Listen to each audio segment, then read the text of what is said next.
2023 সালের 13 জুলাই বিএনপির ভারপ্রাপ্ত চেয়ারম্যান তারেক রহমান কর্তৃক জাতির সামনে উপস্থাপিত রাষ্ট্র কাঠামো মেরামতের 31 দফা বাস্তবায়নে কর্মশালার আয়োজন করে ঢাকা মহানগর বিএনপি।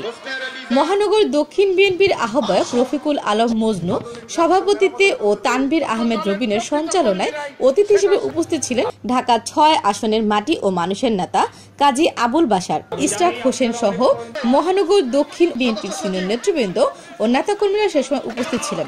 এছাড়া মহানগরের ও থানার অন্তর্গত বিএনপি ও এর অঙ্গ সংগঠন মিছিল সহকারে সমাবেশে অংশ নেয়।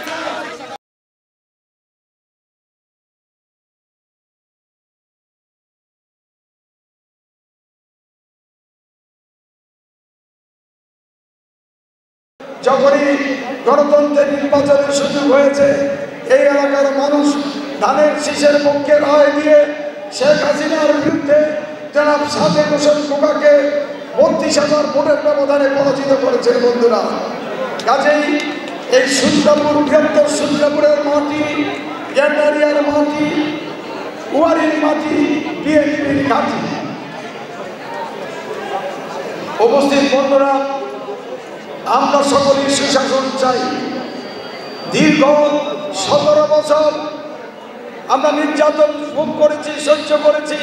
বহু নেতা কর্মীর আত্মত্যাগের বিনিময়ের আজকের অবস্থা।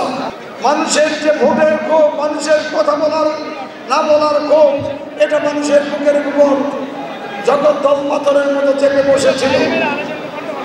সেই ক্ষোভকে প্রশমিত আজকে ছাত্র জনতার আন্দোলন যখন রাজপথে নেমেছে, তখন সব স্তরের জনতা, আমরা বিএনপি নেতাকর্মী সহ তারই একটা সুযোগ আমরা পেয়েছিলাম। রাজপথে আত্মপ্রকাশ করেছিলাম। রাজপথে থেকেই শেখ হাসিনাকে বাংলাদেশ থেকে বিতাড়িত করেছি। বন্ধুরা, আমরা সকলেই একটা সুন্দর বাংলাদেশ চাই। আমরা সকলেই স্বাধীনতার চেতনার একটি বাংলাদেশ চাই। যদি সুন্দর বাংলাদেশ, মানবিক বাংলাদেশ, আধুনিক বাংলাদেশ, স্বাধীনতার চেতনার বাংলাদেশ যদি আমরা চাই, তাহলে আমাদের প্রিয় নেতা শহীদ রাষ্ট্রপতি, স্বাধীনতার ঘোষক শহীদ রাষ্ট্রপতি জিয়া রহমান, তার সুযোগ্য সন্তান বিএনপির ভারপ্রাপ্ত সভা চেয়ারম্যান জনাব তারেক রহমানের প্রতি এই 31 দফা, এটি আমাদের রক্ষা কবচ। সংগ্রামী বন্ধুরা, আমাদের থানায় থানায়, মহল্লায়, জেলায় এইভাবে কর্মশালা করে আমাদের এই 31 দফা আজকে প্রমাণের জন্য, বাস্তবায়নের জন্য আমাদের প্রশিক্ষণ দিতে হয়। কিন্তু আমরা বিভিন্ন সময় দীর্ঘ সময় করে এই 31 দফা নিয়ে আলোচনা করছি।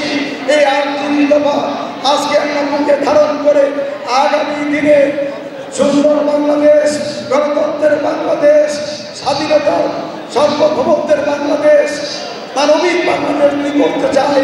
আগামী প্রজন্মের জন্য গণতান্ত্রিক বাংলাদেশ, আজকে গণতান্ত্রিক বাংলাদেশ, স্বাধীনতার মুক্তিযুদ্ধের চেতনার বাংলাদেশ আমরা প্রতিষ্ঠা করতে পারবো। আসুন বন্ধুরা, এই 31 দফাকে আমরা মূল মন্ত্র ধারণ করে আগামী দিনে এগিয়ে যাই। এর মাধ্যমে জনগণের কাছে আমরা চাই, জনগণ জনাব তারেক রহমানের যে উক্তি, জনগণের সঙ্গে থাকুন, জনগণকে পক্ষে রাখুন। আর সেই উক্তিকে যদি আমরা উপলব্ধি করতে পারি, আসুন 31 দফা নিয়ে আমরা জনগণের কাছে যাই, জনগণকে সামনে রাখি। ওই জনগণকে সামনে নিয়ে আগামী দিনে গণতন্ত্রের নির্বাচনে ধানের শীষের বিজয় আনে দেশে গণতন্ত্র প্রতিষ্ঠা করবো, মানুষের অধিকার প্রতিষ্ঠা করবো। সকলকে বাংলাদেশ জাতীয়তাবাদী দল ঢাকা মহানগর দক্ষিণের পক্ষ থেকে অভিনন্দন জানাচ্ছি।